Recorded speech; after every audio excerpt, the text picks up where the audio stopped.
마태복음 21장. 예수님과 제자들이 예루살렘에 가까이 오시다가 올리브산 기슭에 있는 벳바게라는 곳에 이르렀습니다. 예수님께서는 거기서 2명의 제자들을 마을로 보내셨습니다. 예수님께서 말씀하셨습니다. 너희는 맞은편 마을로 들어가거라. 그러면 당나귀 한 마리가 새끼와 함께 묶여 있는 것을 발견할 것이다. 그 당나귀를 풀어서 나에게 가져오너라. 만일 누가 너희에게 무슨 말을 하거든 주님이 필요하시답니다 라고 하여라. 그러면 즉시 내어줄 것이다. 이것은 예언자가 말한 것을 이루려고 하신 것이었습니다. 시온의 딸에게 말하여라. 보아라, 내 왕이 내게로 오신다. 그는 겸손하여 당나귀를 탔는데 어린 당나귀, 곧 나귀 새끼를 타고 오신다. 2 제자들이 가서 예수님께서 지시하신 그대로 했습니다. 그들은 당나귀와 그 새끼를 데리고 와서 그 등에 자기들의 옷을 깔았습니다. 예수님께서는 그 위에 앉으셨습니다. 수많은 사람들이 자기 옷을 벗어 길에 깔았고 나뭇가지를 잘라 똑같이 했습니다. 예수님의 앞뒤에서 따라가던 사람들이 소리쳤습니다. 다윗의 아들에게 호산나, 주님의 이름으로 오시는 분이 복되도다. 높은 곳에서 호산나. 예수님께서 예루살렘으로 들어가셨을 때 온 도시는 흥분으로 가득 찼습니다. 사람들이 물었습니다. 이 사람이 누구냐? 사람들이 대답했습니다. 이 사람은 갈릴리 나사렛 출신의 예수라는 예언자입니다. 예수님께서 성전에 들어가셨습니다. 예수님께서는 성전에서 사고 파는 사람들을 모두 내쫓으시며 돈 바꾸어 주는 사람들의 책상과 비둘기 파는 사람들의 의자를 둘러 엎으셨습니다. 그리고 사람들에게 말씀하셨습니다. 내 집은 기도하는 집이라 불릴 것이다 라고 성경에 기록되어 있는데 너희는 오히려 강도들의 소굴로 바꾸어 버렸다. 성전에서 보지 못하는 사람들과 다리를 저는 사람들이 예수님께 오자 예수님께서는 그들을 고쳐주셨습니다. 대제사장들과 율법학자들이 예수님께서 하신 여러 가지 놀라운 일들과 다윗의 자손에게 호산나 라고 외치는 아이들을 보았습니다. 그들은 매우 화가 났습니다. 그래서 예수님께 말했습니다. 이 어린이들이 말하는 것이 들립니까? 예수님께서 대답하셨습니다. 그렇다. 너희는 성경에서 읽지 못하였느냐?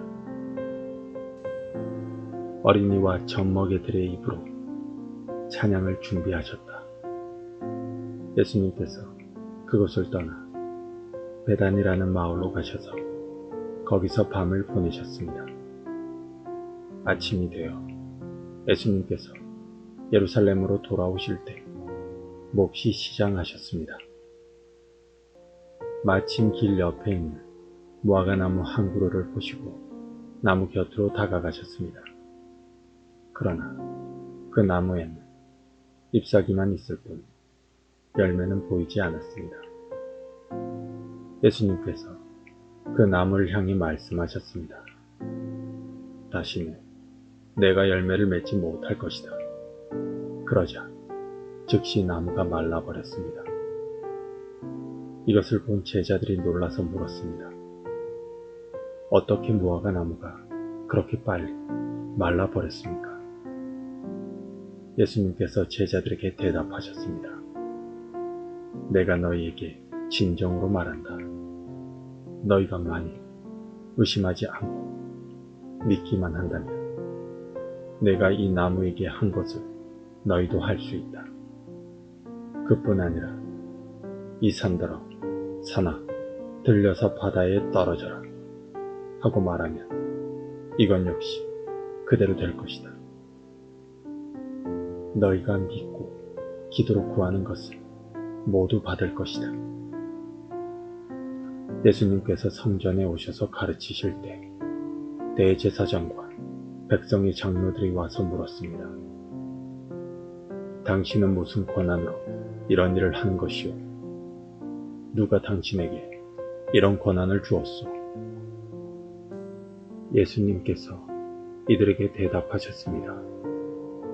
나도 너희들에게 한 가지를 묻겠다. 만일 나에게 대답하면 내가 무슨 권한으로 이런 일을 하는지 말해주겠다. 요한의 세례가 하늘로부터 온 것이냐 아니면 사람에게서 온 것이냐. 제사장들과 장로들이 서로 의논을 하였습니다. 만일 우리가 하늘로부터 왔다고 하면 그러면 어째서 너희는 요한을 믿지 않았느냐 라고 말할 것이고, 그렇다고 사람에게서 왔다고 하자니 백성들이 두렵구나. 왜냐하면 모든 백성들이 그를 예언자라고 믿고 있기 때문이다. 그래서 그들은 예수님께 대답했습니다. 우리는 알지 못하오. 그러자 예수님께서 말씀하셨습니다.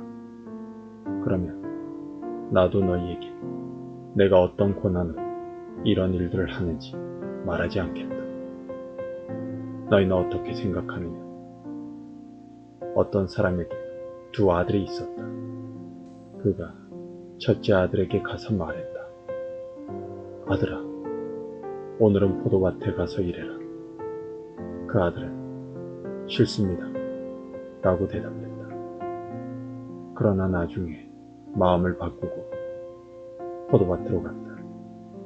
이번에는 둘째 아들에게 가서 아까와 똑같이 말했다. 둘째 아들은 대답했다. 예, 그렇게 하겠습니다. 그러나 실제로는 가지 않았다. 두 아들 가운데서 누가 아버지의 뜻대로 행했느냐? 그들이 대답했습니다. 첫째 아들입니다. 예수님께서 그들에게 말씀하셨습니다. 내가 너희에게 진정으로 말한다. 세리와 창녀들, 너희보다 먼저 하나님의 나라에 들어갈 것이다. 요한이 올바른 길로 너희에게 왔으나 너희는 그를 믿지 않았다. 그러나 세리와 창녀들 그를 믿었다. 너희는 이것을 보고도 여전히 회개하지 않고 그를 믿지 않았다. 다른 비유도 잘 들어보아라. 어떤 밭 주인이 있었다. 그가 포도밭을 일구고 담장을 두르고 포도즙을 짤 구덩이를 파고 망대를 세웠다. 그리고 포도밭을 농부들에게 빌려주고 여행을 떠났다. 추수할 때가 다가오자 주인은 농부들에게 종을 보내어 자기 몫의 수확을 받아오게 했다. 그러나 농부들은 그 종들을 잡아서 하나는 때리고 하나는 죽이고 또 하나는 돌로 쳐 죽였다. 그 주인은 처음보다 더 많은 종들을 그들에게 보냈다. 그러나 농부들은 그 종들에게 똑같은 짓을 했다. 결국 주인은 자기 아들을 농부들에게 보냈다. 그는 농부들이 내 아들은 존중할 것이다 라고 생각했다. 그러나 농부들은 아들을 보며 서로 말했다. 이 아들은 상속자니 이 사람을 죽이고 유산을 가로채자. 농부들은 그 아들을 잡아 포도밭 밖으로 끌고 가서 죽였다. 그렇다면 포도밭 주인이 왔을 때 이 농부들을 어떻게 하겠느냐? 그들이 예수님께 대답했습니다. 그 못된 농부들을 죽일 것입니다. 그리고 그 포도밭을 제때에 수확한 것을 바칠 수 있는 다른 농부들에게 빌려줄 것입니다.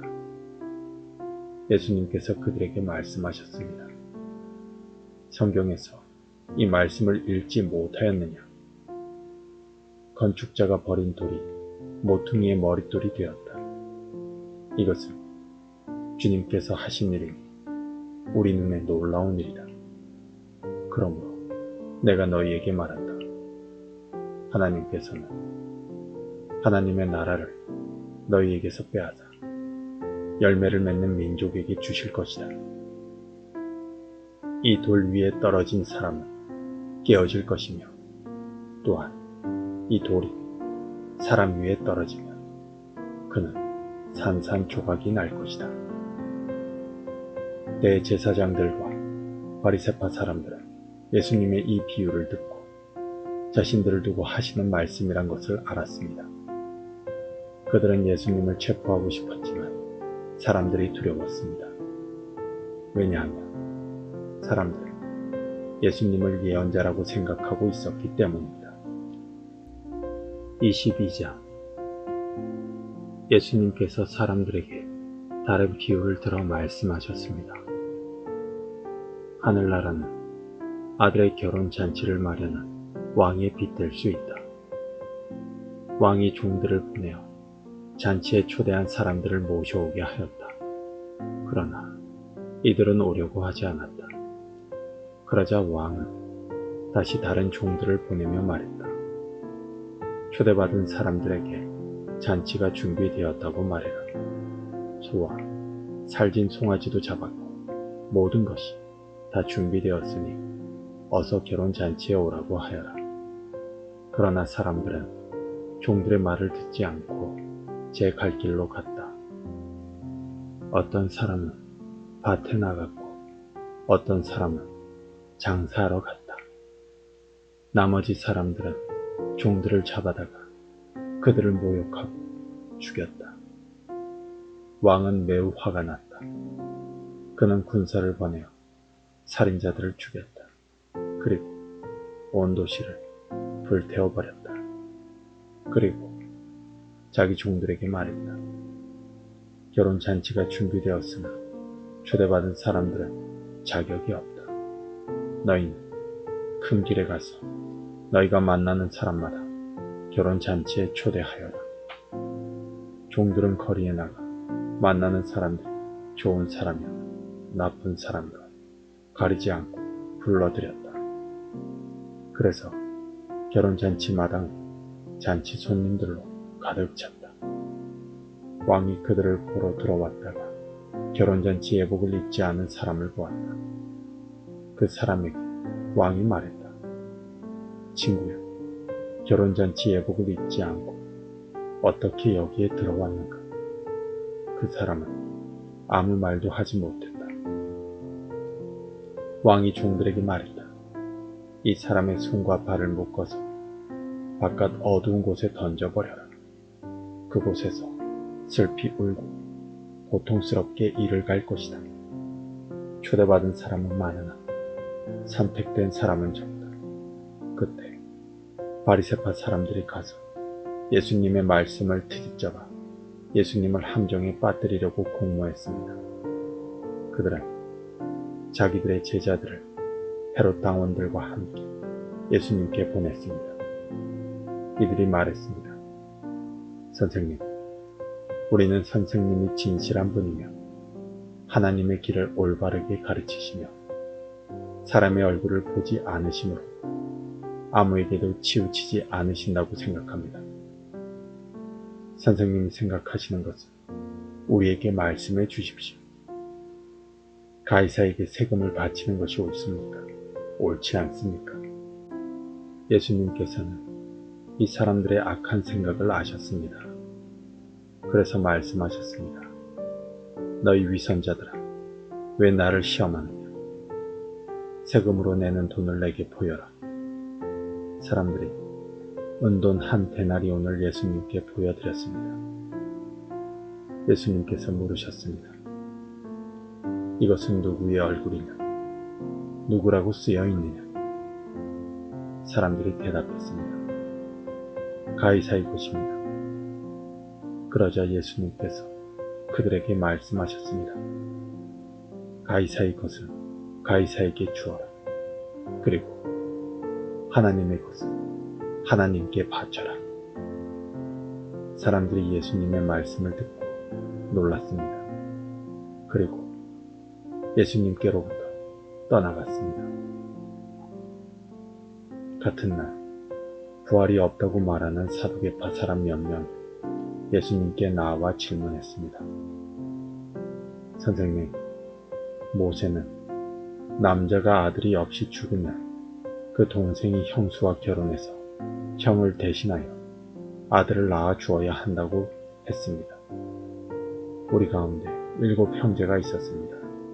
첫째가 결혼했지만 아들을 낳지 못하고 죽어 아내를 자기 동생에게 남겨놓았습니다. 그런데 둘째도, 셋째도, 그리고 7째까지 첫째와 똑같이 되었습니다. 결국에 그 여자도 죽었습니다. 7 형제 모두가 이 여자를 아내로 맞아들였으니 부활 때에 이 여자는 이 7 형제 중에 누구의 아내가 되겠습니까? 예수님께서 이들에게 대답했습니다. 너희는 성경도 알지 못하고 하나님의 능력도 알지 못하므로 잘못 생각하고 있다.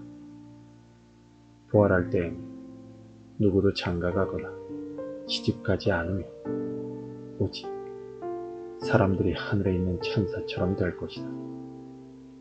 죽은 자의 부활에 대해 말하자면 하나님께서 이렇게 말씀하신 것을 읽어보지 못했느냐? 나는 아브라함의 하나님, 이삭의 하나님, 야곱의 하나님이다. 하나님은 살아있는 사람들의 하나님이시지 죽은 사람들의 하나님이 아니시다.